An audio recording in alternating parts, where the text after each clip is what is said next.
Jessie and James, two characters that were in Pokemon as long as Ash was, and two of the only characters who were actually able to have a mature and legit romance in the whole series. And yet, besides a few moments here and there, when it came time for the departure in the series, we were left with almost nothing. 25 years and there was nothing to come out of the love and tension between the two. That is, if you just stuck to the anime. But if you read the manga The Electric Tale of Pikachu, you actually got a better conclusion to Team Rocket in this 20 chapter series than you did for a 25 season anime series. The Electric Tale of Pikachu is a manga series based on the Pokemon anime that ran for less than 2 years. Normally, when people refer to the Pokemon manga, what they're referring to is Pokemon Adventures, as it's a manga series that's based on the games. But there are various other Pokemon manga out there, and with the popularity of the original anime, The Electric Tale of Pikachu is probably the second most popular manga for that reason, and for some other reasons. The Electric Tale of Pikachu originally ran from April 1997 to December 1999. Times back then were very different, and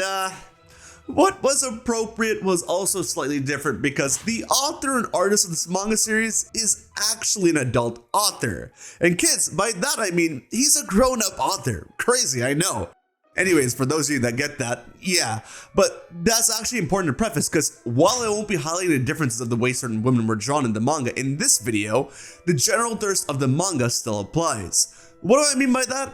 Well, take a look at Ash. Ash, who only showed interest in women in that one early episode and then sometimes showed interest in Misty, has the hots for all the cute girls in the series. Heck, his driving motivation for the first few chapters is Gary's sister. So while the manga is based on the anime, it's not a one-to-one replica. It's actually far different. The general principles are the same. Many of the chapters are actually based on direct Pokemon episodes. The episodes came out and the chapters came out later. Like for example, there's this whole chapter dedicated to the plot of Goodbye Pikachu, but instead of some crazy emotional thing for Pikachu leaving and Ash staying, just like its trainer, Pikachu here is a pure simp. And it looks like he just wants to stay back because of a lady Pikachu that he fell for there. But the whole chapter is actually pretty comedic and touching in the end. But while the premise is the same, the story and the tone are totally different. Not only that, but in 20 chapters, there's absolutely no way they can cover the entire OG series because they go all the way till the end of Orange Islands here. So how do they do it? They jump from point to point throughout the series. There's an overarching story, yeah, but for the most part, it's not like the previous chapter directly correlates to the next one. The story is all over the place, but in a way that works. So when it comes to Team Rocket in this series, their moments are also all over the place, because while they appeared in the second episode of the anime, in the manga, not only are they missing for half the chapters, but they don't even appear until chapter 7. What is chapter 7, you may ask? Well, chapter 7 is titled as Pikachu's Excellent Adventure, and this chapter is a combination of various different episodes from the anime, which include, and is not limited to, Bulbasaur in the Hidden Village, Charmander the Stray Pokemon, some aspect of the Island of Giant Pokemon, and the Kangaskhan Kid, which is the main focal point for this part of the video, and not for the wholesome reason that you may be thinking about. In this chapter, Pikachu goes off on its own and gets separated from Ash and friends, and while Ash is extremely worried and goes off to look for Pikachu, this stray squirrel tells Pikachu that it's probably been abandoned, similar to how that Charmander over there has been abandoned. Notice something? Yeah, it's Damien's Charmander, but the only one of these Pokemon that are Ash's is Pikachu. You'll see why later. Anyways, since they're all together, Squirrel decides to rally up the gang and head towards the secret village, a Pokemon paradise where all the Pokemon live together in peace. And since Ash was anyways planning on going there, the three Pokemon head off together. In hindsight, Pikachu is better off just waiting in that spot, but oh well. As the Pokemon are traveling together, they stumble upon the Kangaskhan Kid, and of course, the Pokemon are shocked by the kid being able to speak the Pokemon language. But more than that, they're shocked by Kangaskhan. The child puts their worries to rest, and they even know where the Pokemon paradise is, so the kid and Kangaskhan offer to take the Pokemon there themselves. Along the way, they stumble across this poor looking Meowth, and with a face like that, they couldn't help but offer to take it to the secret village too. But yeah, this was obviously Team Rocket's Meowth. Before heading to the village, Meowth offers to take the gang of Pokemon somewhere for breakfast, and that's to Jessie and James. Jessie is awaiting Meowth's arrival while James is fast asleep. She literally has to kick his butt for him to wake up, and of course he wakes up as fabulous as ever with his signature rose, only for Jessie to scold him some more. Meowth arrives, and while they're scared by the Kangaskhan, what they should be scared about is his kid, because in fear, Jessie screams and puffs up her chest, leading the kid to realize that Jessie is apparently a parent-type Pokemon in his eyes. And do you know what that means? It's a source of milk for the boy, apparently. Yeah, the author of this series didn't hold back on this chapter for Jessie. Even James is enraged and claims that he wants to drink too. That's probably the biggest sign of their future romance that we got thus far. Meowth knocks some sense into them and tells them about their evil plans to take all these Pokemon, and they're holding hands and all. The Pokemon talk about things, and the kid isn't impressed with Jessie apparently. But Squirtle recognizes that it's Team Rocket and that they're evil, but Kangaskhan assures their protection, and so they head off to Team Rocket's amusement. Apparently, they have an encounter with Koga here, but not much is said beyond that. And soon after, they arrive at the hidden village. The kid is still obsessing over milk, but for Jessie and James, they're just excited to see all these super strong Pokemon. A Bulbasaur from the village notices this and attacks Team Rocket, and while the goddess of the village cries out for them to stop, they go on their assault, and believe it or not, they're actually on the winning side this time. That is, until Kangaskhan wakes up. As soon as Kangaskhan wakes up, the preparations are set, and with a Thundershock Mega Kick combo, they're sent blasting off. And even in the air, Officer Jenny spots them and is after them. Meanwhile, Damien arrives with an Aussie accent and finds Charmander, and the two are glad to see each other again.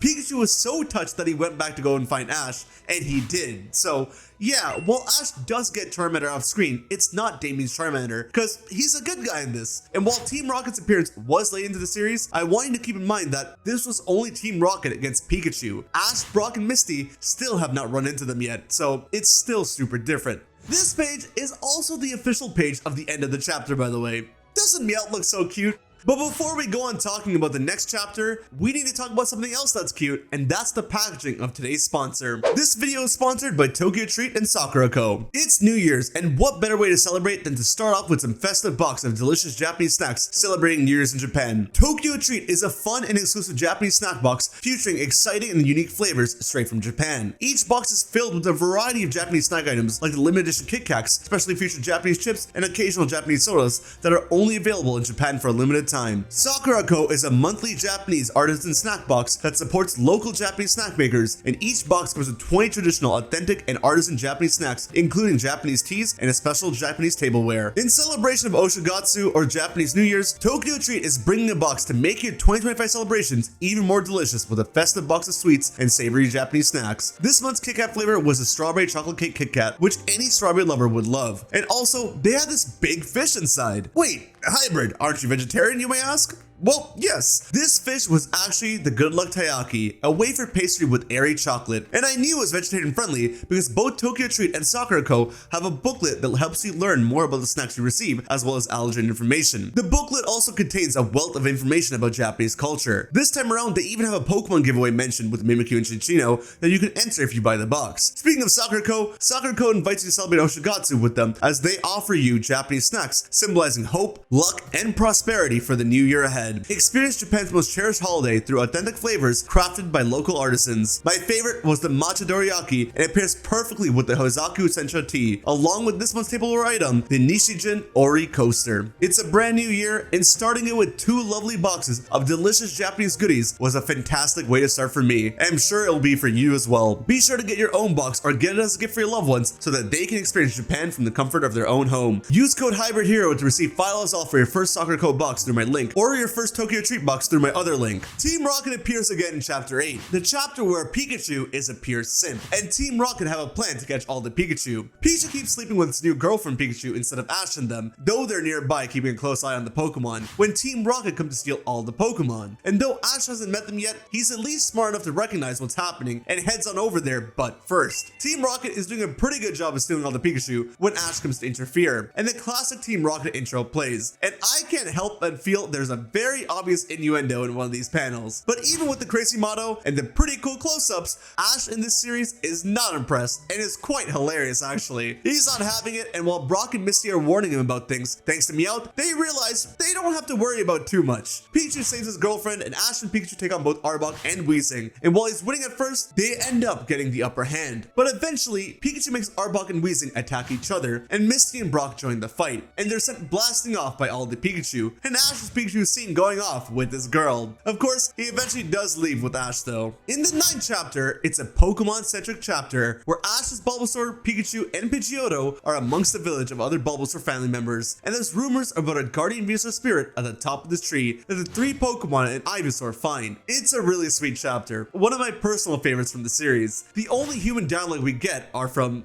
you guessed it, Jessie and James, who are also for some reason on top of the tree. Not only that, but I think they're both missing some clothes in the panel. I really don't know what's going on with James. And Jessie doesn't have her shirt, but that one follows the artistic choice of the previous 2 chapters. Anywho, this doesn't last long because Weezing and Pikachu cause Team Rocket to blast off and the Pokemon to fall down. And how the Pokemon are saved here are nothing short of a miracle from the Guardian Spirit. A really sweet chapter. Not much of Team Rocket though, I know. And guess what? After these next 2 chapters, there's not much of Team Rocket for a while. Probably because from here, the aforementioned artistic choices get toned down, so they didn't need the adults in this series as much? Maybe, but it's more likely because Ash has League stuff to focus on after this. So chapter 10 is a weird one, but it's basically the episode Clefairy tells in manga form. Just Oak and some other guy discussing whether Clefairy are from space or not, because apparently no one has ever seen Clefairy before except for Ash, Oak, and Bill previously in the series. The other guy thinks that Clefairy are from space in a UFO and claims that there's a sighting as well and all, but Oak knows that this isn't true, so he goes to investigate with Ash and they realize that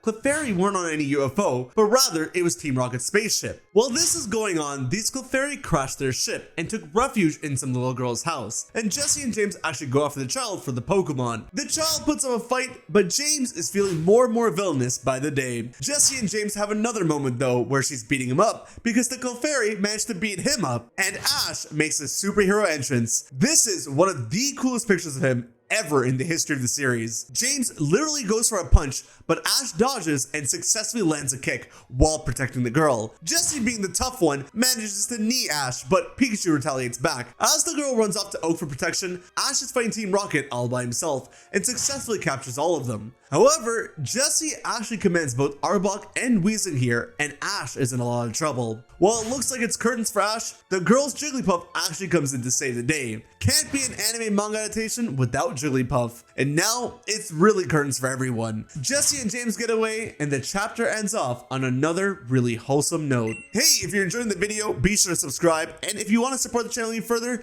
be sure to become a member because I have member exclusive videos coming out, exclusive theories that will only be there for members content. So I'm looking forward to seeing you there. Chapter 11 starts off with Ash's confirmation of being able to enter the Pokemon League. And I know he's got 8 weird badges and he's reached the Earth level. These are all things that we have to talk about once we actually get to talking about Ash in the story. But for now, you gotta know that Ash is doing so well that Brock and Misty get inspired to go on their own solo adventures for some time. And this allows them to meet Florina, because this chapter is based on the episode Make Room for Gloom. Basically, we have Florina here who's gone through a set of disasters and she's lost her mansion to the sinking sea and all of her wealth and fortune on a bunch of fake leaf stones that some people sold to her. But these people apparently sank into the sea. Yeah, a serial disaster. Porter, on the other hand, appears, but instead of the guy he is in the anime, he's like Macho Butler Jesus in this manga. The romance is about to start between these two, and Ash tries to leave, but Porter stops him, because, you guessed it,